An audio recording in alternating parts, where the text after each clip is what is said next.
SSC অযোগ্যদের বেতন ফেরতের নির্দেশ সুপ্রিম কোর্টের, দেখে নিন মোট টাকা ফেরতের অঙ্ক। এসএসসি সুপ্রিম কোর্ট প্রায় 26,000 চাকরি বাতিল করে দিয়েছে প্রধান বিচারপতি সঞ্জীব খান্না এবং বিচারপতি সঞ্জয় কুমারের বেঞ্চ। একই সঙ্গে অযোগ্যদের বেতনের টাকা ফেরত দেওয়ার নির্দেশও দেওয়া হয়েছে। সুপ্রিম কোর্টের পর্যবেক্ষণ অনুযায়ী যারা চিহ্নিত অযোগ্য তাদের বেতনের টাকা ফেরত দিতে হবে। এই বিষয়ে আইনজীবী ফিরদৌস শামীম জানিয়েছেন, ইতিমধ্যেই কলকাতা হাইকোর্টের তরফে 3টে ক্যাটাগরি করে দেওয়া হয়েছে।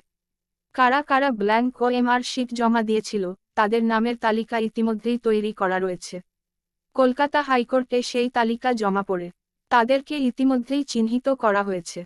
এতদিন তারা যে বেতন পেয়ে এসেছেন, অর্থাৎ 2016 সাল থেকে, তার 12% সুদের হারে টাকা ফেরত দিতে হবে।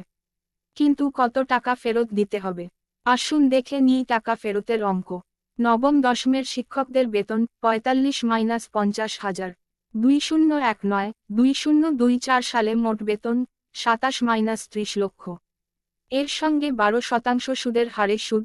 মধ্যবিত্ত পরিবারের পক্ষে কি সম্ভব এই টাকা ফেরত দেওয়া? একাদশ দ্বাদশের শিক্ষকদের বেতন 58-60,000।